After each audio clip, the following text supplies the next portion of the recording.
Ombudsman RI merilis hasil investigasi atas prakarsa sendiri terkait polemik pagar laut yang terjadi di Kabupaten Tangerang, Banten. Temuan investigasi Ombudsman diantaranya terkait kerugian nelayan ternyata mencapai 24 miliar rupiah, penguasaan ruang laut hingga unsur pidana. Pemirsa, Ombudsman mendapatkan informasi 28 November dan 2 Desember 2024 terkait keberadaan pagar laut yang merugikan para nelayan dari sisi ekonomi. Laporan Ombudsman Provinsi Banten terkait investigasi sejak 19 Desember 2024 menyebut nelayan menderita kerugian nilainya fantastis hingga 24 miliar rupiah, pemirsa.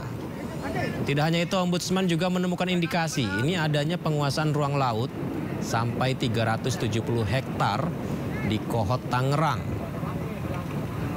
Ombudsman juga mendapati unsur pidana lain yakni pagar tidak berizin, potensi dampak lingkungan, mengganggu ketertiban umum, merugikan masyarakat, serta peredaran 2 surat yang diduga palsu.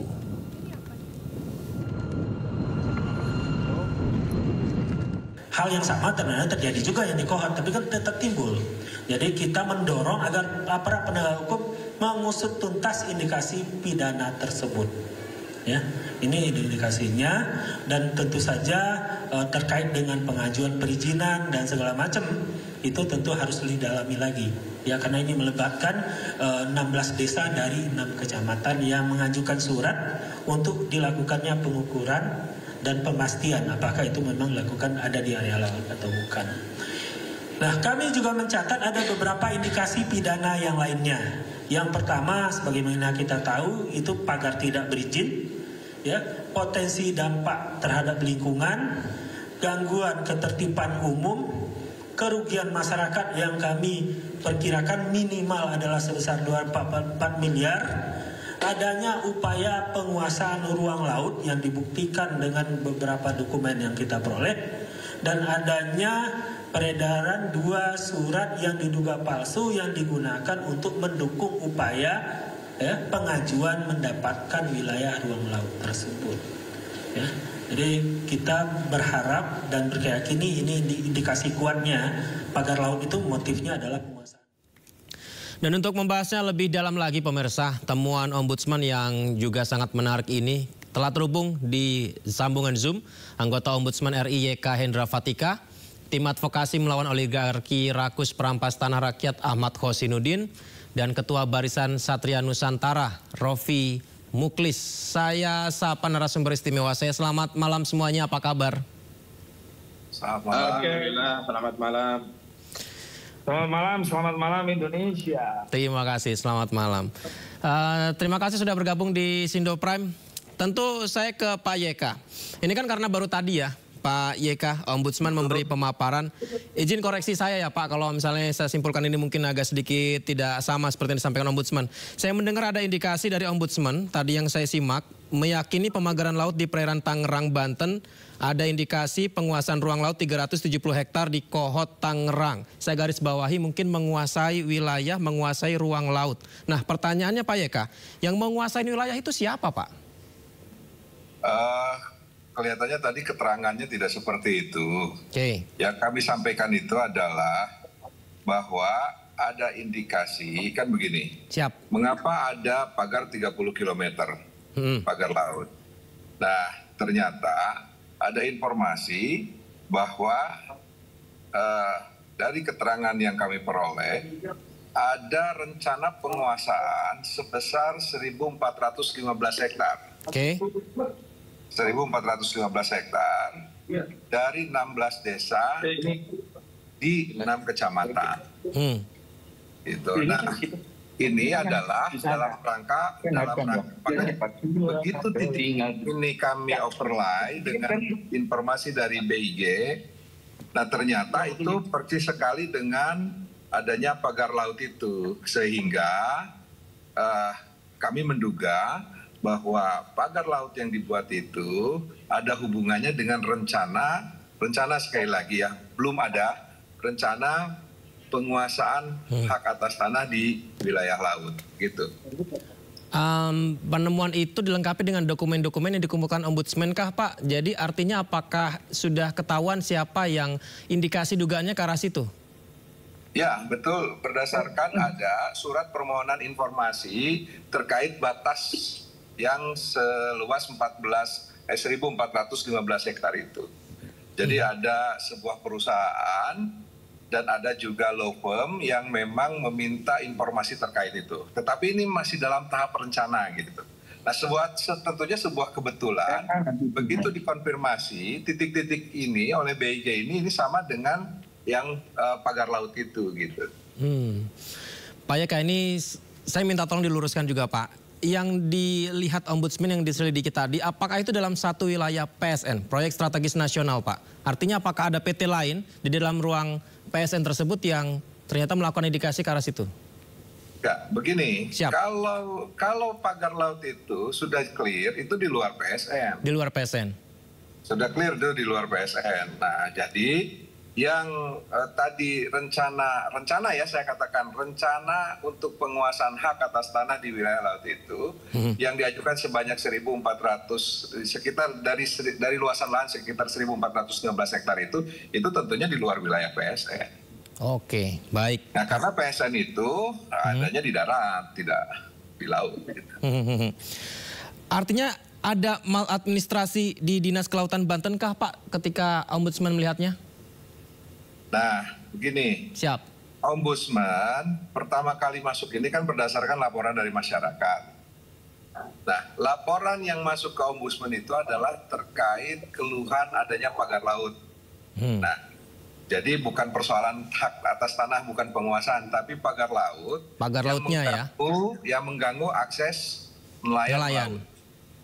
Nah, sebetulnya ada dua kasus, tapi ya kita bahas dulu ini ya, karena ada kasus lagi terkait pengurugan wilayah tambak. Nah, jadi Ombudsman masuk itu karena ada laporan masyarakat, kok kami akses melautnya menjadi terganggu gara-gara ada pagar laut. Ya, nah tentunya karena keluhannya seperti itu, maka Ombudsman melihat agar pelayanan, jadi akses ini kan mengganggu itu kan mengganggu pelayanan terhadap nelayan. Agar nelayan mau bisa mendapatkan akses lagi, maka pagar laut ini harus dibuka, harus dibongkar. Ya. Nah, lantas pertanyaan berikutnya, mengapa ada pagar laut gitu kan? Ya, itu pertanyaannya. Betul. Nah, tentunya saya perlu sampaikan, Ombudsman itu bukan pengawas terkait tindakan pidana misalnya, bukan juga pengawas tindakan korupsinya. Nah, Ombudsman itu pengawas penyelenggaraan pelayanan publik. Nah, yang dilakukan penyelenggaraan pelayanan publiknya yang dilakukan oleh siapa? Oleh aparatur penyelenggara negara dan pemerintahan. Nah, berarti ada pagar laut di situ, berarti tidak ada yang mengawasi. Nah, siapakah aparatur penyelenggara negara dan pemerintahan yang mengawasi wilayah laut itu? Maka berdasarkan peraturan perundangan 12 mil wilayah laut itu yang ngawasinya adalah Dinas Kelautan dan Perikanan Provinsi Banten. Nah, jadi yang kami uji itu adalah bagaimana peranan DKP dalam pengawasan. Nah, terkait hal itu, maka Ombudsman sudah memutuskan adanya maladministrasi yang dilakukan oleh DKP Provinsi Banten. Namun apakah ini hanya DKP saja yang salah? Tentu tidak. Kenapa? Karena ternyata berdasarkan temuan Ombudsman berikutnya, pagar laut ini satu, tidak ada amdalnya, tidak ada izinnya, artinya ilegal, berarti pidana. Oleh karena itu sebetulnya yang mengawasi terkait pidananya ya APH yang ada, berarti APH gitu kan. Baik itu bisa Pol Air, bisa kepolisian, bisa KKP gitu kan. Nah, baik Pak Yeka. Karena hal seperti itu akhirnya Ombudsman cuma mengusut masalah maladministrasi terkait pengawasan pelayanan publik yang dilakukan KP-nya saja gitu. Saya sudah mendapat poinnya, sudah nangkep nih Pak Yeka. Baik Pak Khosin, semua bergerak sesuai dengan perannya. Ombudsman juga sudah bergerak nih Pak Khosin dengan yang disampaikan tadi Pak Yeka, bagaimana pengawasan dan juga sesuai fungsinya begitu. Anda adalah salah satu yang sangat vokal, saya tahu beberapa kali menyebut nama-nama siapa dalang di balik ini semua. Bagaimana hingga hari ini perkembangan dari pagar laut? Baik, yang pertama saya mengkonfirmasi bahwa apa yang menjadi temuan dari Ombudsman itu sejalan dengan informasi dan temuan dari tim advokasi di divisi mitigasi kami. Namun saya memang tidak bisa menampik bahwa Ombudsman tidak bisa berbuat lebih kecuali pada batas kewenangan untuk mengawasi pelayanan publik dari lembaga penyelenggara negara dan pemerintahan. Karena itu asas dari pertanggungjawaban itu harus ditujukan kepada aparat atau institusi yang berwenang. Nah, kalau kita bicara siapa yang berwenang, memang diantaranya DKP, Polair, dan sebagainya. Hanya menurut kami, kewenangan dalam konteks penegakan hukum itu yang paling penting adalah peran dari Polri. Karena Polair itu juga di bawah Polri. Hari ini sebenarnya yang sampai 2 pekan lebih ya kita berdebat masalah pagar laut itu belum bisa dijawab baik oleh institusi KKP, Polri, bahkan juga oleh Ombudsman saya kira begitu. Ya ini siapa pelaku pemagaran, terlepas memang Ombudsman tidak fokus kepada siapa pelakunya, hanya fokus pada batasan kewenangan. Bagaimana kok bisa ada pagar, ini kan ada kelalaian dari pengawasan laut yang merupakan domain dari kewenangan Kementerian KKP. Nah karena itu sebenarnya harusnya hari ini APH yang leading sektornya itu adalah Polri harusnya segera memberikan klarifikasi kepada masyarakat, setidaknya sudah memberikan update tentang perkembangan penyelidikan terhadap kasus ini. Karena bagi kami alih-alih ya kita bicara tentang aktor intelektual ya, aktor pemasang pagar saja kok belum ketemu, ini kan keterlaluan ya. Negara seluas ini dengan berbagai sumber daya ya, kewenangan yang melekat, kok nggak bisa gitu loh ya menemukan satu orang saja yang mageri. Kita belum bicara lebih jauh tentang siapa yang mendanai, motifnya apa, modus operandinya bagaimana. Nah tapi saya ingin mengaitkan temuan kami bahwa memang ada keterkaitan dengan bahasa kami ada rencana okupasi laut untuk dijadikan asas industri properti dengan modus operandi mensterilisasi laut dengan pagar-pagar laut tadi gitu. Ada motif mensterilisasi laut dengan pagar laut. Dan memang ini bukan satu asumsi, sudah terbukti bahwa di bawah pagar itu ternyata diterbitkan sejumlah sertifikat yang belum lama ini kan kita tahu ada 263 SHGB dan 17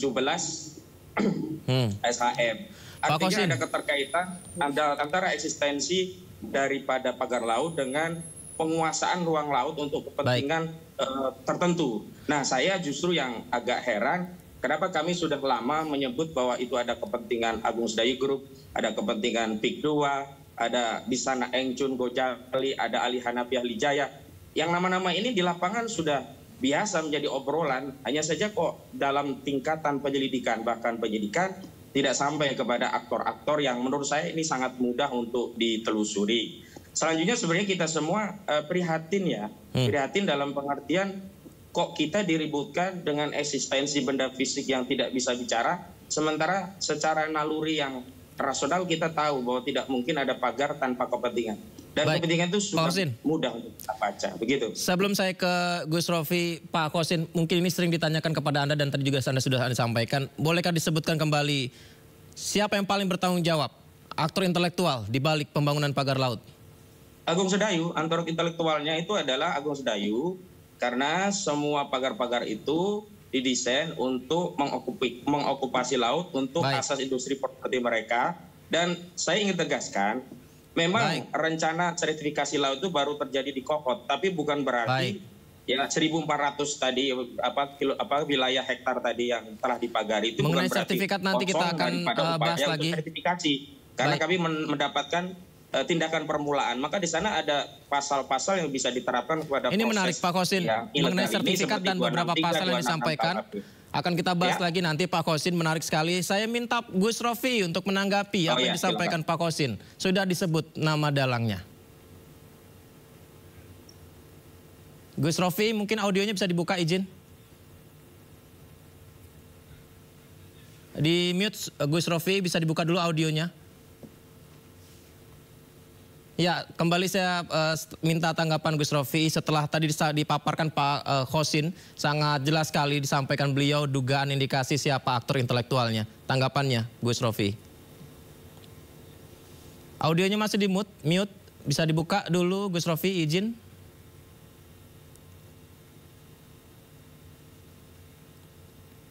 Iya. Bisa dibuka terlebih dahulu audionya. Masih termute, nanti coba teman-teman untuk membantu audio dari Gus Rofi ya. Mungkin saya ke Pak YK terlebih dahulu. Pak YK, dari yang disampaikan Ombudsman tadi, indikasi-indikasi pelanggaran yang disampaikan, maladministrasi juga. Lantas, baik, sudah? Halo? Gus Rofi? Ya, sudah ya? Iya. Baik, Selamat malam. sebelum ke Pak YK, silakan Oke. Gus Rofi tanggapi, silakan. Ya, sudah disampaikan oleh pihak Agung Sedayu ya, bahwa pagar laut sepanjang 30 km itu tidak ada kaitan sama sekali dengan pihak PIK. Itu clear, jelas. Jadi kalau itu dipaksakan berarti tidak mengedepankan azas praduga tidak bersalah, itu namanya ya. Padahal itu harus dijunjung tinggi. Nah, pagar laut itu Mas, itu dimulai dari 2014 ya. Kalau Bupati Zaki Tanggerang waktu kunjungan dan diikuti oleh teman-teman wartawan itu dimulai dari 2014. Sebenarnya simpel, kalau berkaitan masalah pagar laut itu kan wewenangnya KKP. Dengan begini kan menunjukkan bahwa institusi-institusi atau kementerian yang bertanggung jawab masalah itu berarti lalai selama ini. Bayangkan dari 2014 sampai sekarang. Nah, sekarang pagar laut sudah dibersihkan. Ya, saya persilahkan aja deh aparat siapapun yang bertanggung jawab untuk itu, silakan aja diungkap siapa yang masang, terus kemudian siapa yang membiayai itu, silakan aja diungkap, tidak masalah. Biar apa? Biar tidak ada fitnah di antara masyarakat Indonesia tersebut. Udah berkali-kali disampaikan bahwa PSN PIK tidak ada kaitan sama sekali dengan masalah pagar laut. Itu sudah clear. Nah, yang paling penting sekarang bagaimana tanah warga, contoh di Karangserang ya, di situ buahnya Mas, sampai detik ini pagar laut itu masih banyak. Kalau Pak Ombudsman mau bekerja benar nih, silakan datang ke Karangserang, Kecamatan Sukadiri. Di situ banyak masihan pagar-pagar laut, termasuk ada nelayan yang dia punya lahan seluas 92 hektar. SPPT-nya 80 hektar, sertifikatnya juga ada, terus kemudian AJB juga ada. Itu dia saking kepingin tanahnya itu yang mengalami abrasi itu, supaya nggak dimiliki oleh orang lain, itu sampai dia membangun kayak pagar laut. Terus kemudian di atasnya itu ada kayak gubuk-gubuk itu, Mas. Itu jaraknya dari bibir pantai sampai ke depan itu kalau 100 meter itu ada 200 sampai 200 meter gitu loh. Jadi kalau memang mau tertibkan semua, tetapi negara harus hadir. Terutama kalau misalnya ada warga yang nyata-nyata mengalami abrasi ya, sehingga dia punya surat-surat. Terus kemudian dinyatakan tenggelam, dinyatakan musnah. Maka saya berharap, karena saya yakin tidak hanya di Tangerang saja, di daerah lain itu banyak warga yang mengalami abrasi. Contoh kejadian di Demak itu yang mengalami abrasi itu juga mendapatkan ganti rugi dari pemerintah, itu loh. Nah, kalau urusan pagar laut ya silakan aja DKP, KKP, urusan pagar laut, urusan KKP, urusan SHGB itu urusannya BPN. Jadi silahkan, monggo silahkan mau ditempuh jalur hukum, silahkan dibongkar, wong itu sudah wewenang wilayahnya mereka gitu loh. Ya gitu ya. Mohon maaf saya langsung ke studio Trans 7 ini. Saya ke Pak Kosin. Baik Pak Gus Rofi. Pak Kosin, sebenarnya bagaimana Pak Kosin bagaimana bisa menjelaskan bahwa kalau tadi dibilang tidak benar, tidak ada kaitannya, tidak ada sangkut pautnya, kita bicara fakta bukti yang diterima Pak Kosin, mungkin bisa disampaikan Pak. Baik, yang pertama yang menjadi konfirmasi bahwa Agung Sedayu terlibat kan akhirnya sudah diakui ya. SHGB yang ada di laut itu adalah milik sejumlah anak usaha Agung Sedayu. Clear, itu diakui. Dan dari SHGB 263 itu 50 sudah dicabut, clear. Cuman tadi ketika ada narasi bahwa di situ dulu ada tanah terkena abrasi, tanah itu musnah. Di sini yang saya khawatir ini adalah bagian dari rencana untuk mereklamasi wilayah laut itu dengan dalih dulu itu adalah wilayah daratan terkena abrasi dan karena tanah itu menjadi tanah musnah, maka diberi hak untuk melakukan rekonstruksi atau reklamasi. Ini diatur secara rinci pada ketentuan pasal 66 PP nomor 18 tahun 2021. Artinya ketika Pak Nusron Wahid menyatakan bahwa tanah itu tanah musnah, kemudian dicabut, bukan berarti kita merasa lega. Karena apa? Rangkaian untuk melakukan proses rekonstruksi atau reklamasi sebagaimana diatur dalam ketentuan pasal 66 PP nomor 18 2021 itu diawali dengan deklarasi bahwa tanah itu musnah. Saya ingin tegaskan bahwa tidak ada tanah musnah. Tidak ada tanah musnah. Tidak ada tanah itu di atas laut karena begini, sebagai satu bukti faktual di Desa Kohot itu ada Kali Cisadane yang hulu sungainya dari Bogor. Di sekitar Kali Cisadane itu ada muara ke laut itu justru yang ada adalah tumpukan sedimen material lumpur tanah dari hulu ke hilir yang justru menambah wilayah daratan. Jadi tidak ada tanah musnah ya? Dan menurut citra satelit Google Earth ya, Google Earth itu pagar itu baru muncul di 2022. Jadi sejalan dengan PP 18 2021. Dan kemudian proses SHGB dan juga SHM yang timbul itu juga di periode 2022 sampai 2023. Jadi desainnya bisa kita baca secara jelas ini adalah prakondisi untuk menguasai ruang laut untuk dijadikan asas membangun industri properti. Siapa yang akan bangun? Agung Sedayu. Apa? Perluasan PIK 2 dengan narasi bahwa itu adalah bagian dari PSN. Karena memang benar tadi dikatakan ini bukan wilayah PSN, karena PS itu kan hanya di 1.755 hektar. Baik. Hanya memang narasi PSN itulah yang dijual ke sejumlah daratan dan lautan yang digunakan untuk mengokupasi sejumlah lahan. Nah, kalau di daratan lebih parah lagi kasusnya. Begitu. Baik Pak Kosin, Pak YK, kita simak dulu supaya lebih lengkap dialog kita keterangan Presiden Direktur Agung Sedayu Group Nono Sampono terkait kepemilikan sertifikat hak guna bangunan berikut ini. Kami memiliki sertifikat hak guna bangun. HGB ya? Iya kan? Iya, hak guna bangun. Anak perusahaannya dari... dasar daripada PSG. itu adalah kita beli dari rakyat, masyarakat yang sudah punya sertifikat hak milik. Dan sertifikat hak milik ini telah memiliki alas hak yang namanya girik. Dan itu terdaftar di desa. Apalagi diberikan SHM, artinya pihak Badan Pertanahan daerah pun mengakuinya dan memberikan itu. Dan jangan lupa ada persyaratan untuk mendapatkan hak guna bangun. Yang pertama izin lokasi. Tapi itu laut masalahnya. Iya, bisa terjadi. Jadi, masa hak guna bangun di laut? Nanti saya jelaskan dulu. Jadi dasar daripada itu adalah izin lokasi yang dulunya izin lokasi sekarang sudah berubah nama jadi PKKPR. Apa itu? Ya saya baca, maaf saya baca biar nggak salah. PKKPR itu persetujuan kesesuaian kegiatan pemanfaatan ruang.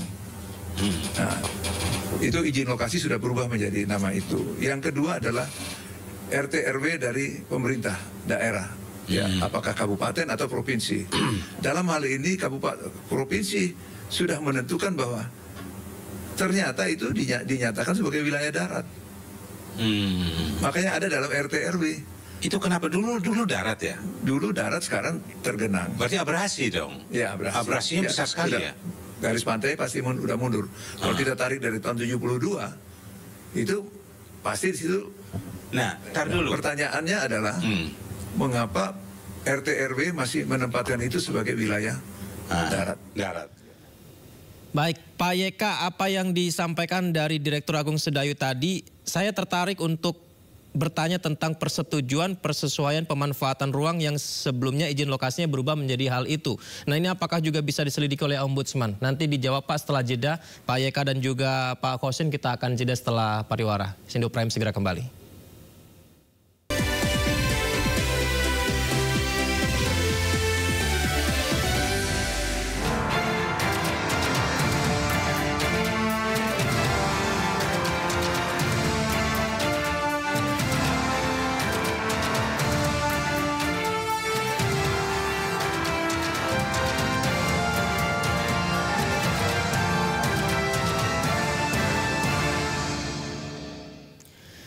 Dan kita lanjutkan dialog kita di Sindo Prime, Pak Yeka dan juga Pak Khosin. Pak Yeka, tadi kita sama-sama dengar Direktur Agung Sedayu menyampaikan bahwa mengapa ada sertifikat di laut karena izin lokasi berubah jadi persetujuan persesuaian pemanfaatan ruang yang kalau saya simpulkan dari dialog tadi itu sudah mendapat izin dari pemerintah kabupaten atau provinsi yang menentukan sudah dinyatakan itu wilayah darat. Nah, ini apakah salah satu, saya nggak tahu ya, apakah maladministrasi kah atau memang sudah sejalan ke aturannya disepakati, Pak Yeka?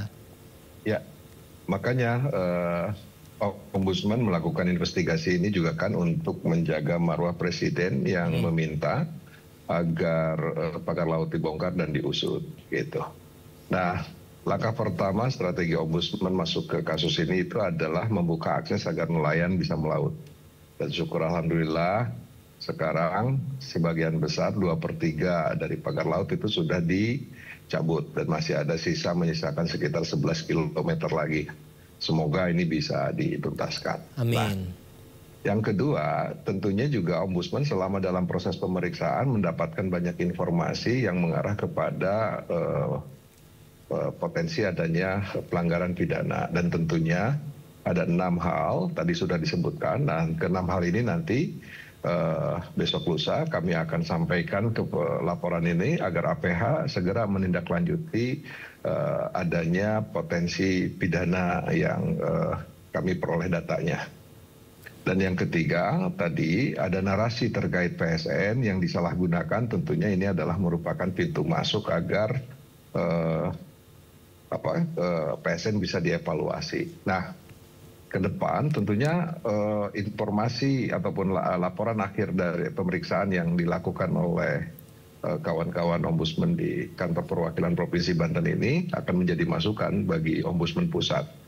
Apakah akan ditindaklanjuti melalui investigasi susulan, misalnya terkait dengan prosedur penetapan HGB yang tadi disampaikan, ataupun juga termasuk misalnya saja yang tadi misalnya mengevaluasi, boleh memang berdasarkan RT/RW, tapi jangan lupa banyak sekali juga prosedur RT/RW itu dilakukan secara cacat hukum juga, gitu kan, cacat prosedural juga. Nah, tentunya ini bisa ditindaklanjuti. Namun demikian, karena ini baru hari ini, tentunya saya perlu waktu untuk menyampaikan ke 8 pimpinan Ombudsman lainnya untuk menyampaikan laporan hasil ini dan menindaklanjuti apakah atau poin hal mana yang akan ditindaklanjuti oleh Ombudsman Pusat. Mungkin itu yang bisa saya sampaikan sementara ini. Baik, Pak Yeka, entah ini pas apa enggak ya pertanyaannya ke Pak Yeka. Mungkin saya mewakili publik nih Pak Yeka, karena yang kita juga ingin tunggu, belakangan kan banyak yang disampaikan bahwa ini adalah wilayah yang tadinya darat, kemudian sekarang jadi laut, dan sertifikatnya juga sudah ada aturannya dari pemerintah. Nah, apakah Ombudsman punya kewenangan untuk melihat sebenarnya apakah memang benar ada aturannya, dan apakah memang benar itu adalah wilayah yang tadinya darat? Untuk memastikan apakah itu wilayah darat, terus prosedur penerbitan HGB-nya itu sudah tepat atau tidak, tentunya ini sangat mungkin dilakukan. Ombudsman juga memiliki kompetensi untuk menentukan seperti itu. Tetapi itu nggak bisa saya jawab sekarang karena kami kemarin dalam mengumpulkan informasi belum masuk ke isu tersebut. Jadi target kami yang penting nelayan dulu deh bisa berakses memiliki akses ke laut lagi. Nah, untuk berikutnya nanti kami akan diskusikan dan akan disampaikan dengan kawan-kawan pimpinan Ombudsman lainnya kira-kira ke depannya Ombudsman menindaklanjuti kasus ini dan dalam rangka menegakkan marwah perintah Presiden untuk mengusut, ya kira-kira Ombudsman bisa berperan di dalam hal apa. Nah, itu mungkin bisa kami sampaikan 1 atau 2 minggu ke depan.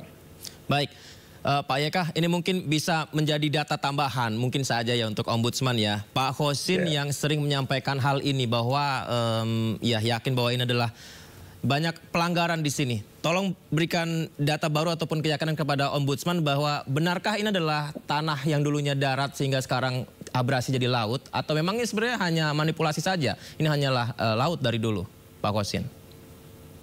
Itu ngarang aja, itu cuman legenda itu dongeng itu.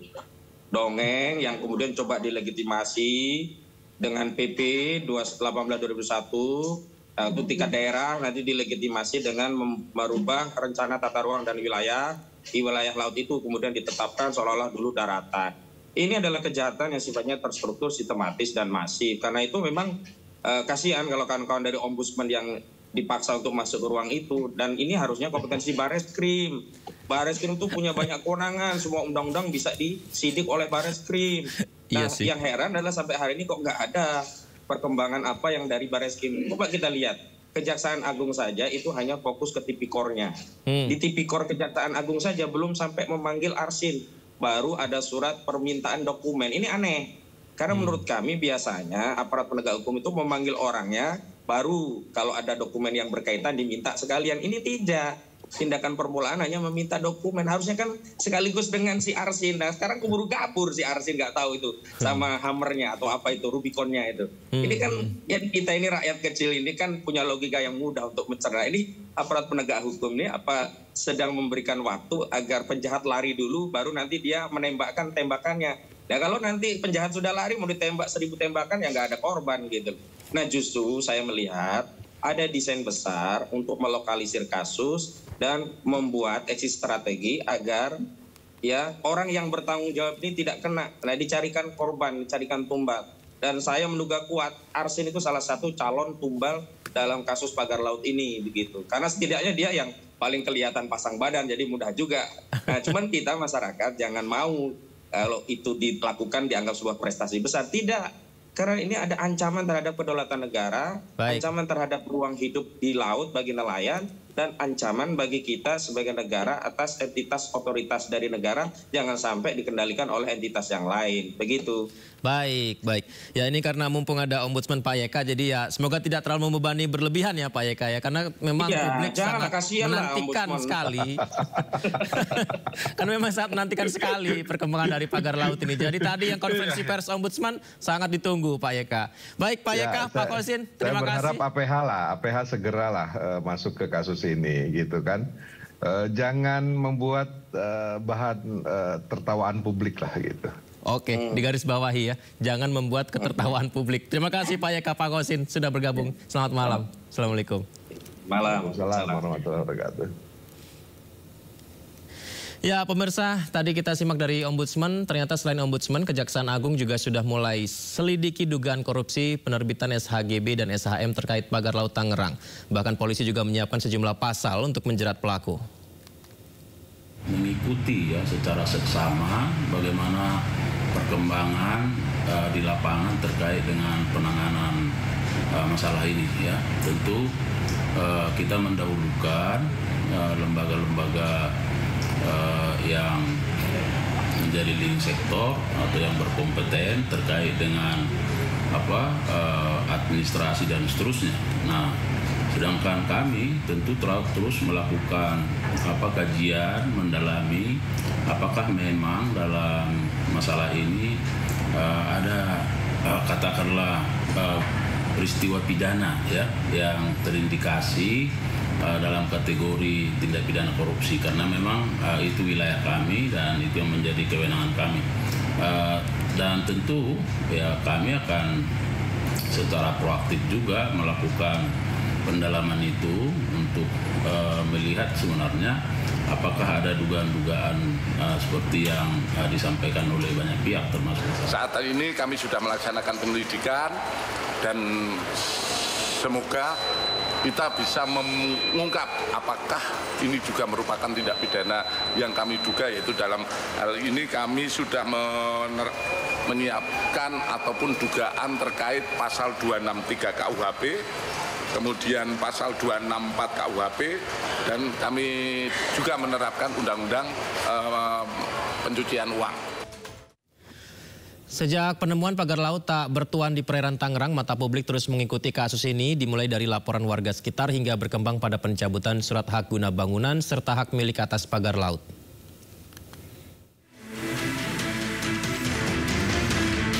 Polemik pagar laut sepanjang 30 km lebih di perairan Tangerang, Banten terus berlarut. Publik pun terus mengikuti perkembangan kasus ini.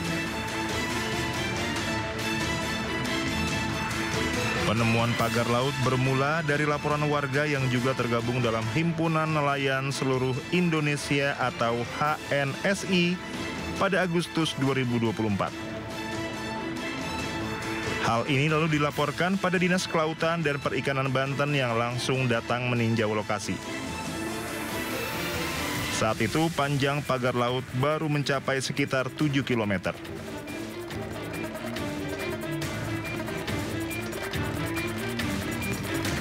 Awal September 2024, tim DKP Banten kembali melakukan investigasi bersama Direktorat Jenderal Pengawasan Sumber Daya Kelautan dan Perikanan KKP dan Polisi Khusus.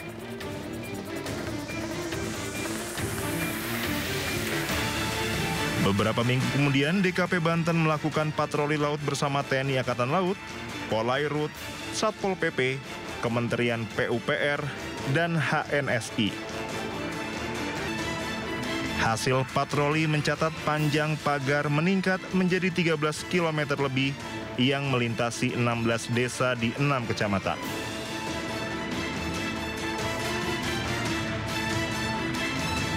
Awal Januari 2025, KKP memutuskan menyegel pagar misterius yang sudah berkembang menjadi lebih dari 30 km. Langkah tegas ini diambil menyusul adanya instruksi Presiden Prabowo Subianto yang meminta KKP hadir dan menangani kasus yang telah meresahkan masyarakat.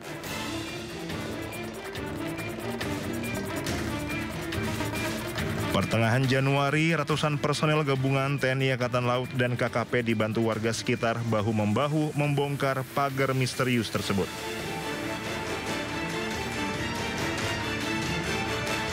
Akhir Januari, Menteri ATR Kepala BPN Nusron Wahid menyatakan pihaknya telah membatalkan 50 sertifikat hak guna bangunan dan hak milik yang terbit di pagar laut tersebut.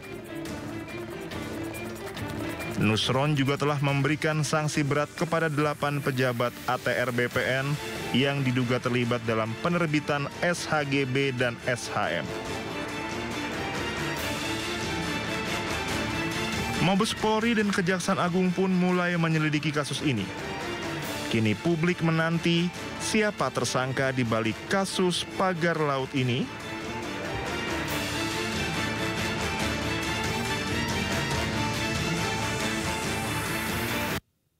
Polemik pagar laut terus bergulir hingga kini. Terbitnya sertifikat HGB di kawasan pagar laut Tangerang membuat Kades Kohot Arsin Bintarsin menjadi pihak yang paling dicari. Lalu benarkah alasan penerbitan sertifikat HGB pagar laut karena kawasan tersebut sebelumnya merupakan kawasan tambak?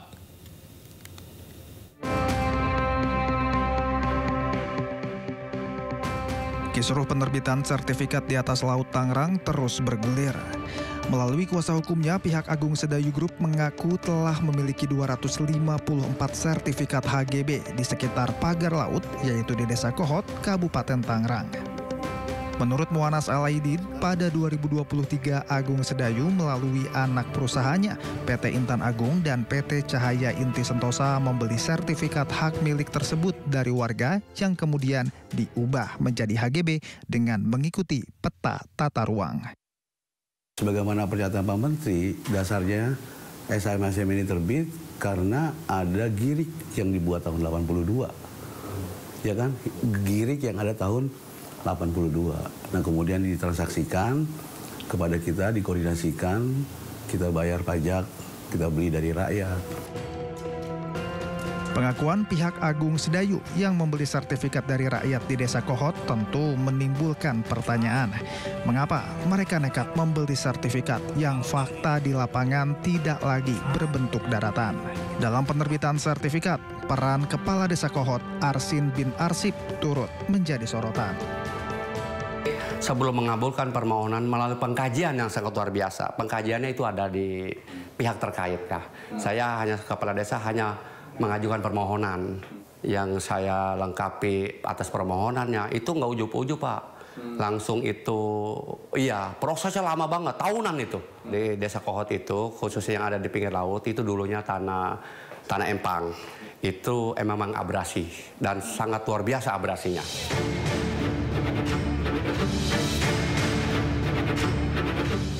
Diketahui pembangunan pagar laut ini dimulai sejak Juli 2024, namun baru viral pada Januari 2025.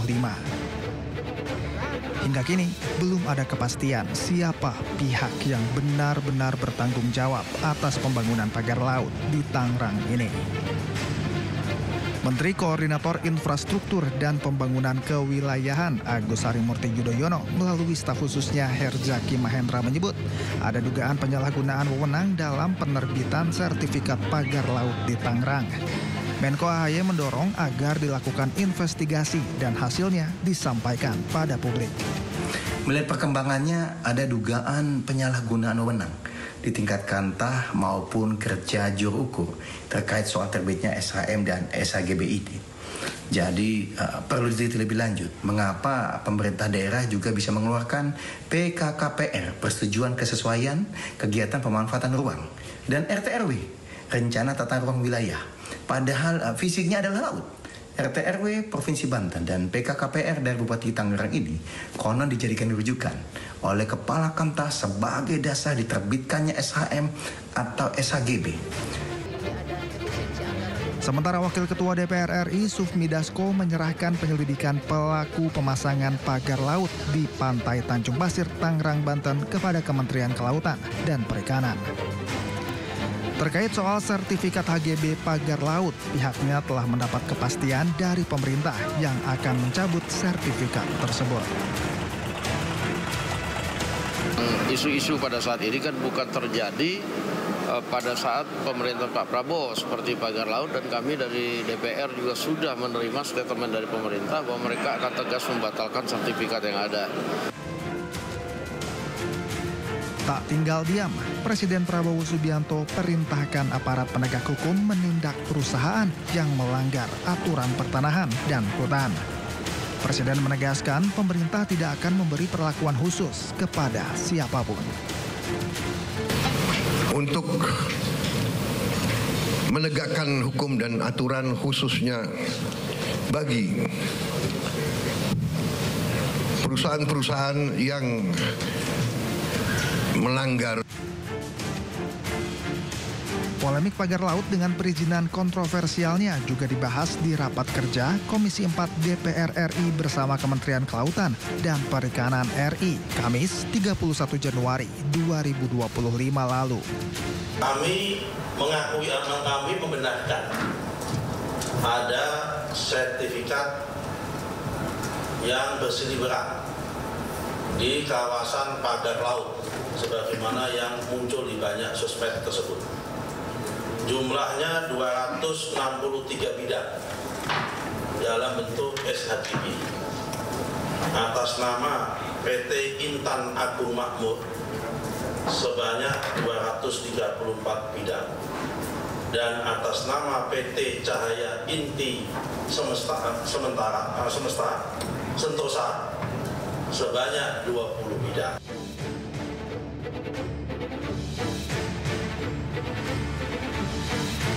Namun, tanpa adanya kesesuaian kegiatan pemanfaatan ruang laut atau KKPRL, maka setiap pembangunan akan dianggap ilegal dan akan dikenakan sanksi. Apalagi jika ada sertifikat di dasar laut, maka dipastikan ilegal. Ya, secara yuridis kan harus ada yang mengakui siapa yang punya dan seterusnya dan seterusnya dan seterusnya. Tadi saya mendapatkan press conference juga dari Menteri ATR BPN bahwa sudah ada sertifikat yang ada di dalam laut. Saya perlu sampaikan kalau di dasar laut itu tidak boleh ada sertifikat. Jadi itu sudah jelas ilegal juga. Kita dapatkan data awal ini sejak tahun 2023. Ya tentunya semua yang sudah disahkan ketika itu kan sudah berlaku sebelumnya begitu. Tetapi juga memang ada ketentuan sebelum 5 tahun. Kalau memang ternyata ada yang tidak sesuai, baik itu ada yang tidak sesuai atau cacat baik prosedur maupun ataupun material, apalagi kalau ada cacat hukumnya, itu maka harus segera dievaluasi, bahkan dicabut apakah itu SHM atau HGB, dan kita akan lihat secara utuh ya, karena ini juga terkait dengan masyarakat dan hukum di negara kita. Pemerintah pun tegas melakukan pembongkaran pagar laut di Tangerang sejak Senin 18 Januari 2025. Karena dipastikan sertifikat di luar garis pantai, apalagi dalam bentuk bukan tanah, adalah cacat prosedur dan material. Tidak boleh di dalam luar garis pantai itu menjadi private property. Karena yang namanya pantai adalah common land. Kalau toh dia bentuknya tanah, apalagi ini bentuknya tidak tanah, maka itu adalah tidak bisa disertifikasi. Karena itu kami memandang bahwa sertifikat tersebut yang di luar garis pantai adalah cacat prosedur, cacat material.